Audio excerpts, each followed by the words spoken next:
because you slow rolled getting to the point only for the point to not even be the point. It's just like, what is going on in this book?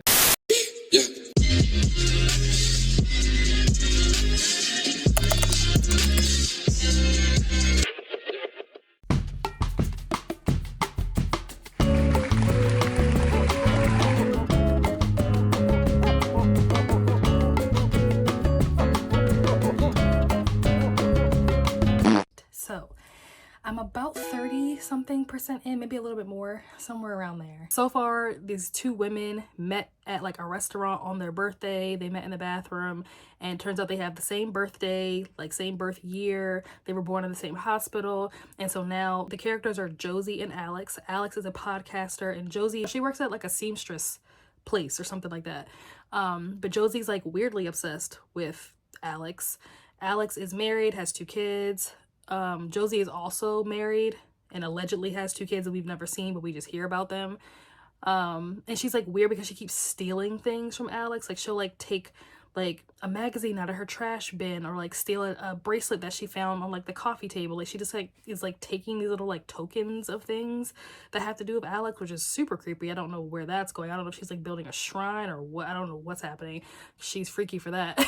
Josie wants to, I guess, tell her story. She wants to basically start a new life, and she kind of wants to like reinvent herself and stuff. And so she wants Alex to basically document it and do her next like podcast episode or series of episodes on her reinvention. I have a lot of questions. This book is like making me question a lot of things, which I guess is normal in a mystery, but I feel like for some reason that I'm questioning things a lot more in this book than I normally would. Like there's clearly something going on with, what's the main character's name? Josie.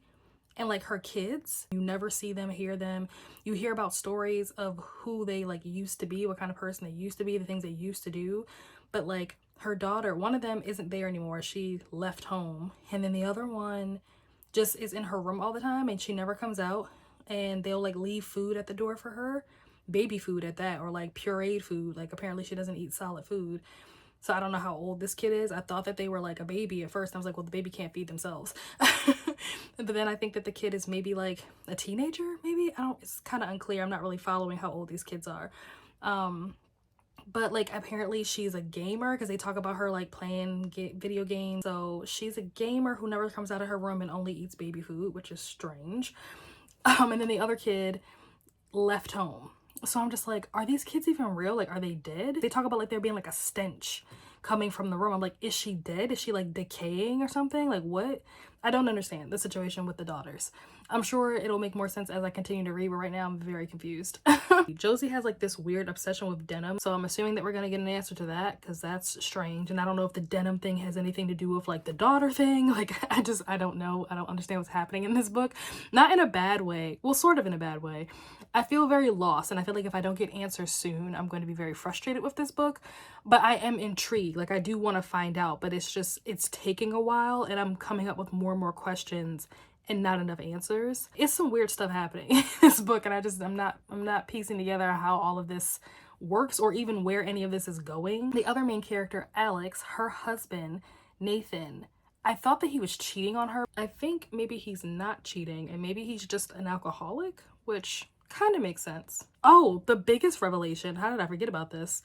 The biggest revelation is the fact that Josie's husband, Walter, okay, let's get into this. So Josie was 13 when she met her husband, and she was 13, I think he was 40, which, oh my gosh, being 13 and 40 is insane. I didn't know that this book was gonna delve into this kind of stuff, because my brain just exploded when I started thinking about the dynamics of that, like being 13 with a 40-year-old, on top of the fact that she married a child molester. That child molester was married with 2 kids, so she's also a home wrecker. I definitely will do another check-in for you guys. If not later on tonight, then probably tomorrow I'll be updating you guys with where I'm at once I read a little bit more.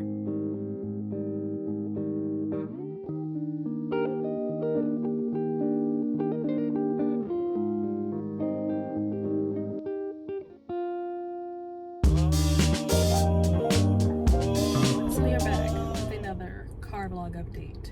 I truly honestly don't even know how I feel about this. This is one of those books that, like, you have to finish it in order to know how you feel about it. Or at least for me, like, I have to finish this book because I don't even know what's going on. Like, there's so many things that are happening and none of it is making any sense. It feels like it's moving so slow.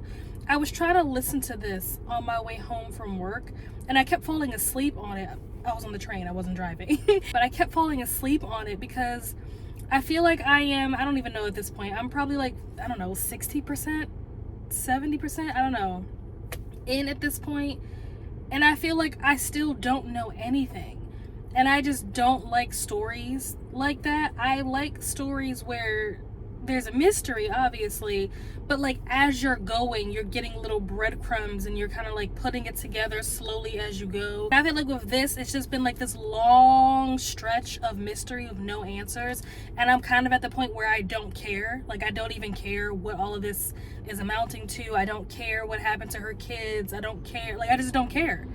You're not giving me a reason to care. That's how I feel. Lisa Jewell's not giving me a reason to care about anything that's happening in this book because there's a lot of things happening. None of it makes sense. I don't have any answers to anything. And it just feels like very tedious and there's no like reward. So like the ending of this book better be absolutely fire for the payoff, because sitting through this tedious book of a whole lot of nothing is really annoying. And I'm very surprised that I feel this way. Like, I wasn't expecting this to be my experience. I've never read a Lisa Jewell book, but I was kind of expecting that I was really going to enjoy this. I went into this like expecting that I was going to like it. But this story is, first of all, is wild. I think that's another reason why I'm kind of like put off from this story. It's just a combination. It's like the wild, out-of-pocket stuff that is being talked about in this book, on top of the fact that you're being strung along in this mystery of things happening that you don't understand why they're happening, and you're not getting any answers to anything, and it's very tedious and like it doesn't feel like it's going anywhere or amounting to anything. It's just so stressful to read. I really want to like this book. Like, I want the ending to completely blow me away to make it worth it, because I have heard good things about this book, but at this point I'm not understanding what people were liking. We find out that Josie, who's married to Walter, I think he proposed to her and like asked her to marry him when she was 16. Mind you, at the time that he did all of this, I'm pretty sure he was already married to someone, which you also find out that when he met that woman, the woman that was his wife at the time but is now his ex-wife, when he met her, I think that she was like 17, 15, something like that when they got together. So it's like, okay, this is a pattern. This man keeps like dating children and then marrying them. And then, if that wasn't crazy enough for you, it turns out that so Josie and Walter have 2 kids, Roxy and Aaron, I think are their names. And Roxy, who I think is the younger daughter, she doesn't live with them anymore.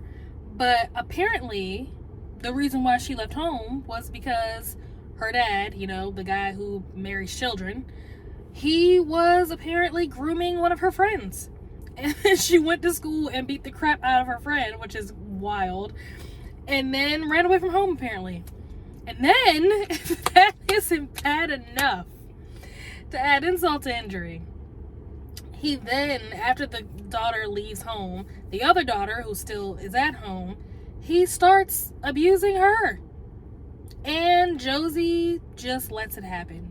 And Josie's like, oh, well, if she wanted my help, she would have come to me. And because she didn't come to me, then there's nothing I can do. And I'm just like, what do you mean? Your juvenile, like minor child is being assaulted by their father, you know, your husband, the guy that you sleep next to every night. And you're like, there's nothing I can do because they won't come to me and tell me. Are you joking right now? Like, what is this book? What is happening right now? I don't even understand, like, where is this story going? Someone please help. Send help, because I don't understand. Just talking about all of this, like saying it all out loud, just makes me even more mad. Like, I thought that I was annoyed reading it before, like coming on here and doing like my update, but just kind of like recapping all the stuff that's happened, I'm even more mad, because it's like, what even is this book? And I'm hoping that it really is like the title, like that none of this is true. I'm hoping that Josie is making all of this up and she's just a psychopath or something, because this is completely out of control. Here's what I think. Hear me out.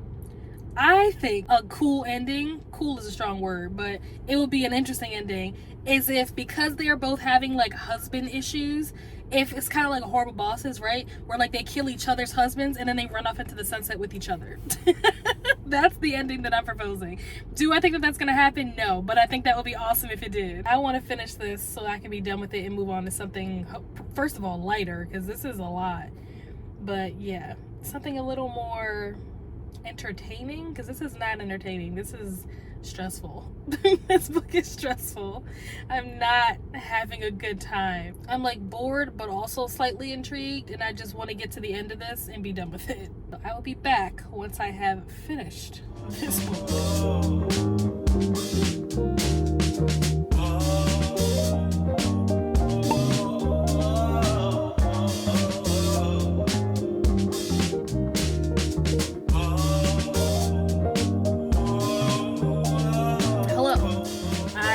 Back with another update. I actually just came back from Barnes & Noble because I went to go pick up the Barnes & Noble exclusive edition of Homes Where the Bodies Are by Geneva Rose, which ironically was blurbed by Lucy Joy herself, which is super cool.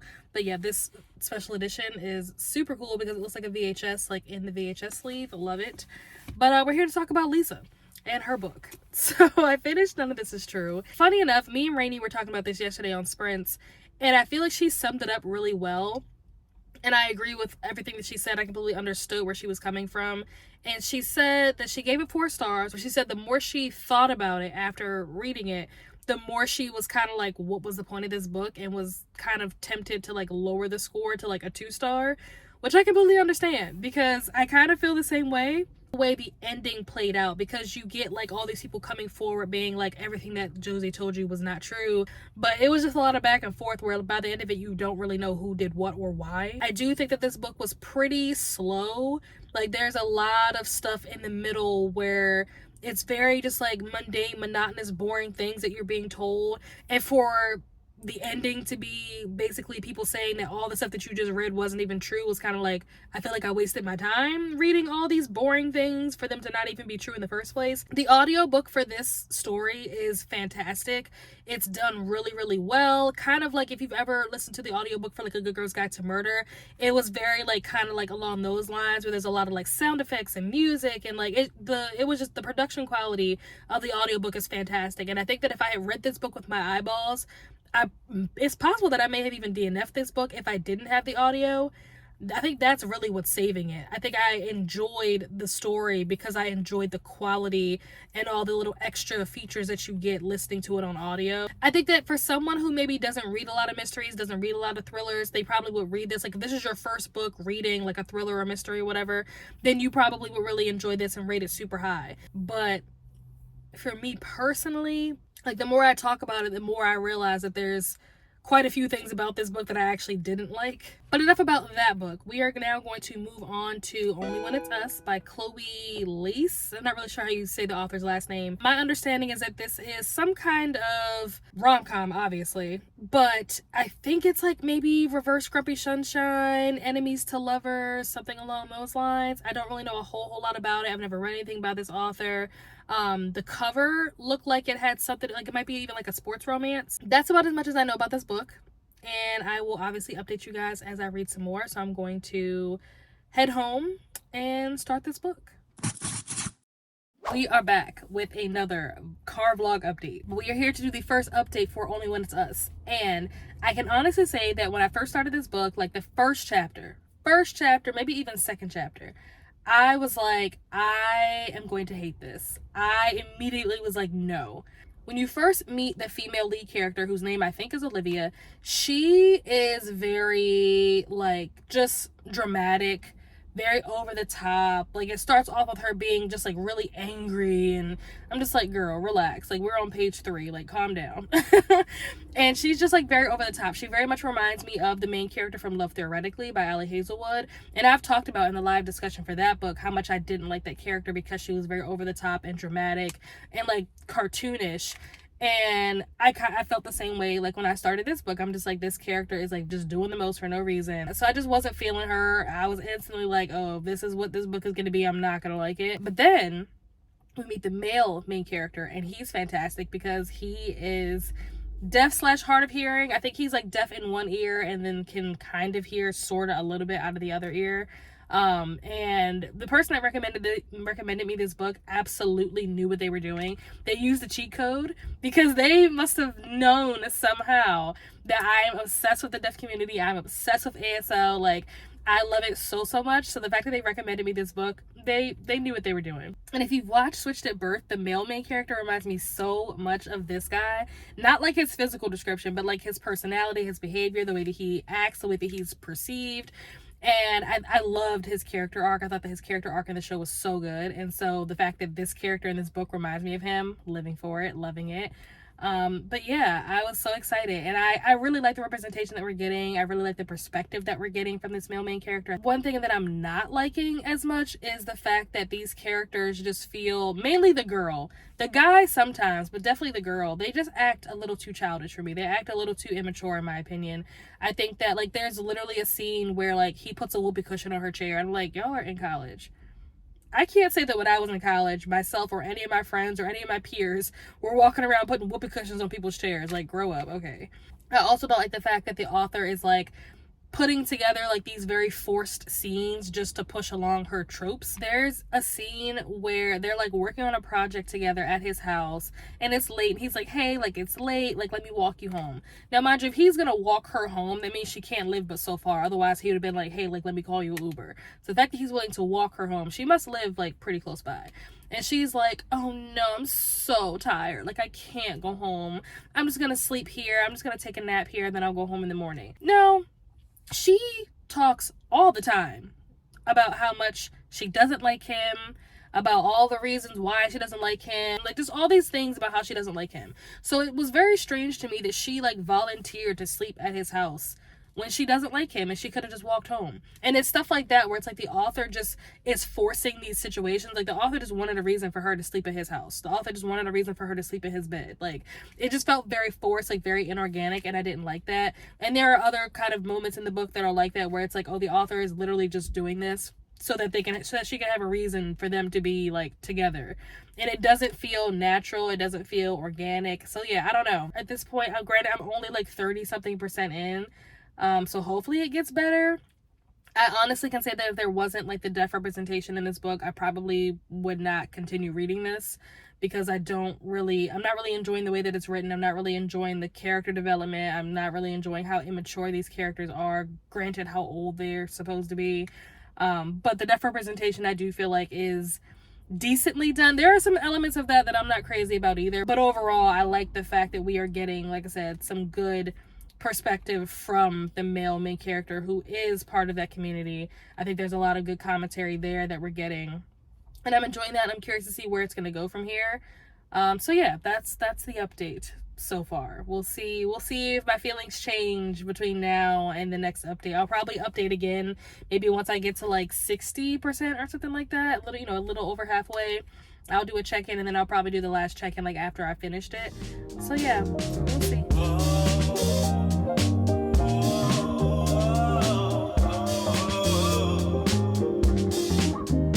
This is an update just for me to say that it has been like 4-5 days since the last time I read this book. I honestly haven't had a whole lot of incentive or like motivation to want to pick this book up. It's not bad, but like it's not one of those books where I'm like, I have to know how this ends, or I have to know like what's gonna happen next. Like I kind of don't care. I'm kind of not super invested. It's like a TV show where like if it's on, you'll watch it, but you never go out of your way to actually like turn it on, kind of thing. That's kind of how I feel about this book. I need to pack up like my books and some other things, because they are going to hopefully start working on the ceiling and the floors down here this week. So I have to move all of my stuff out of the way so they can get to the ceiling and the floors and like repair everything. So that is what I'm going to be doing. I'm going to try to listen to the book while I'm doing that, and we'll see how far I can get.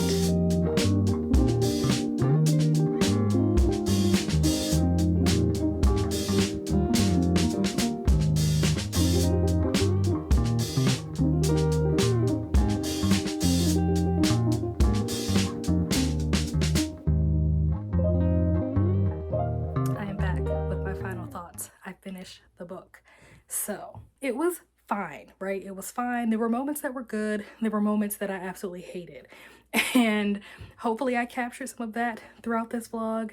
I definitely understand why whoever it was that recommended it to me, I'm pretty sure I know who it is. I completely understand why whoever recommended this to me recommended this to me. Like, this was a good recommendation for me because of, I've said it already in this vlog, the whole like ASL deaf community representation. It makes sense. Like, this was actually a really smart move on their part. It's not their fault that the book didn't rate higher. It's the author's fault. There were a lot of like just misses for me, like missed opportunities, I guess, when it came to like how it was written and things like that, how the characters developed and stuff. And I feel like a lot of this book, especially like the first half of this book, I feel like was kind of unnecessary. I honestly feel like the book didn't start to actually get like good until the main character's mother passes away, which is not really a spoiler because we know very early on that her mother has a terminal illness. So it's not like a spoiler that her mom passes away. It might even be a trigger warning if you need to know, you know, this book does deal with like grief and loss of a parent. But yeah, I feel like that's when the story started to get good. Not saying that her mother passing away was like a good thing, but there was just so much more like character development that you got to see. It wasn't just like these silly little antics and them going back and forth being like 7th graders. It like, I don't know, I just felt like the story started to actually develop, the character started to develop, and you got to see a lot more growth. And I don't know, it just got better in my opinion once that happened. One of the things that I don't really know how I feel about it is the fact that he doesn't speak by choice for the whole like first half of the book. But then like the whole second half of the book, he decides to start talking. And I really don't know how I feel about that, because there's a part of me that feels like he had to change himself in order for their relationship to flourish. Like, it wasn't really until he started speaking. And I just don't feel like, you know, as not saying that I'm a part of the deaf community, but like as someone that's part of the deaf community, I don't like stories that make it seem like they have to change to make hearing people's lives easier. And I think that it could be interpreted that way. I don't necessarily know that that's what the author intended, but I do think that it could be interpreted that way. But yeah, other than that, it was decent. It was decent. It was longer than it needed to be, but it was decent. And I love the representation. I liked how it ended. I think it ended, you know, really well. I think that she kind of wrapped everything up really well. And also, I don't think I talked about the spicy scenes, but there's like 3 spicy scenes back to back to back, which I was not expecting.